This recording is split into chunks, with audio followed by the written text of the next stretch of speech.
It's been about a year since Dennis Wolford retired as Chief Executive Officer of Macon County General Hospital. Thomas Kidd is now the new CEO. And as you're about to see, Kidd has big plans for the hospital's future moving forward. Dennis Wolford and I worked together for a long time.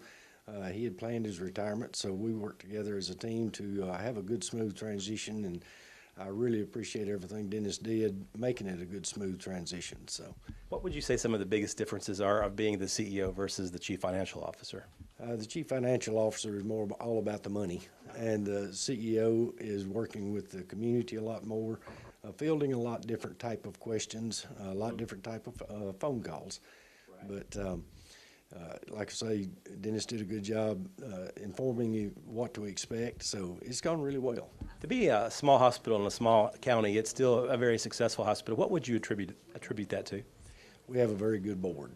Our board of directors is conservative in nature, but if we can show them that the community needs it and the hospital needs it, they back us 100%.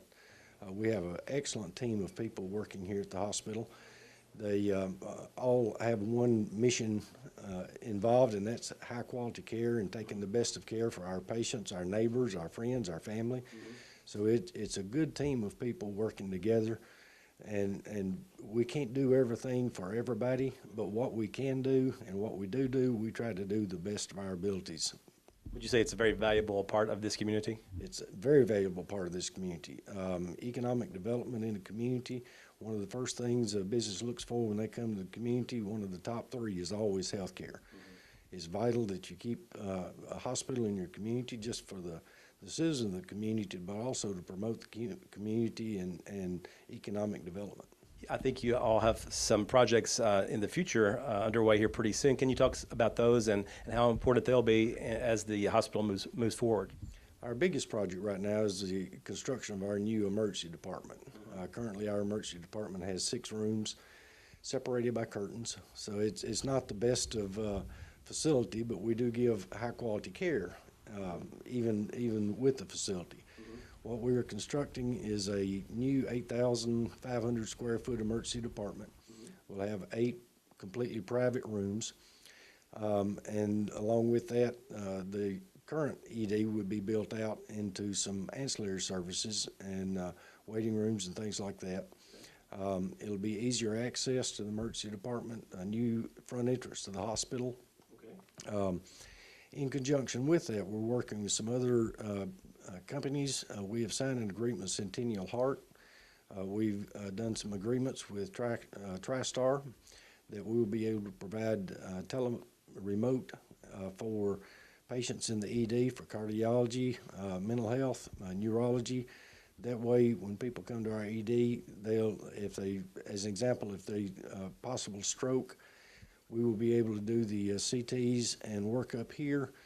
The neurologist will be able to remote in, see everything that they could see at the big hospitals downtown, and start a treatment plan if one needs to be started immediately, so that we can begin the treatment here and possibly keep the patient here, so that it's a real problem for people to have to drive all the way down to Nashville or one of the tertiary hospitals for treatment. Mm-hmm. And we're trying to expand our services so that neurology, cardiology, other things that people can stay here in the local community and them and their families and everything will not have to drive out of town. Some other projects we're working on, we just recently moved our lab into what used to be the business office. We've moved our business office over to the square so that we could expand patient services here in this facility. We're expanding our labs so that we don't have near as many tests that have to be sent out to LabCorp request. That's good for our patients, our local providers, that they can send somebody here. If they need a quick turnaround on a test, they can send somebody here. We can do the test locally. They don't have to wait 2 to 3 days for the results. So we're expanding our lab to better take care of our community, support our providers. We're also expanding our specialty clinic. Right now we have 1 specialty clinic, and we're expanding that to 2 so that more specialists can come here and people can come here to see their specialists instead of having to drive down to Gallatin or Nashville or Hendersonville or someplace. So we're constantly working on things to enhance the ability of people to receive their health care locally, whether it be the specialty clinic, the lab, telemedicine program where they can see their specialist here locally instead of having to drive somewhere. So that's our mission, is to take care of our community and the healthcare needs of our community. As far as the future of the hospital is concerned, would you say the future is definitely bright at this point? It is. There's a lot of pressure from, Washington State and everything, reducing reimbursements, but we try to plan 5 years out, take a long-term approach on everything, try to see what's coming down the pike and prepare for it. Some of the programs we're working on now will not be implemented until 2022, 2024. But we're working on that to ensure that we have a good, financially viable hospital here in our community, when those times come. Planning for the future without missing a beat. The folks in the Macon County community are in good hands.